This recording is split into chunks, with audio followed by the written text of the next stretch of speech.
lecture du Kriyat Shema, dans l'importance de bien découper les mots. Vous savez qu'il existe beaucoup de passages dans le Kriyat Shema où la fin d'un mot se termine par un mem et le début du second commence également par un mem.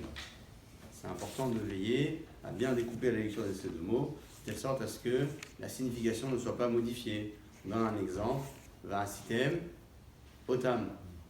Va'asitem, c'est le fait de faire, donc la réalisation d'une chose. Otam, c'est la désignation de la chose. Si jamais une personne rapproche ces deux mots, Va'asitem Motam, finit par dire Motam, Motam ça veut dire leur mort. Donc il n'y a plus de sens dans la lecture du schéma. Toujours est-il, en parlant de l'importance de découper les mots, c'est important de bien prononcer les Aïn et non pas des Aleph à la place des Aïn, ni des Aïn à la place des Aleph, à nouveau pour ne pas retirer le sens de cette lecture-là.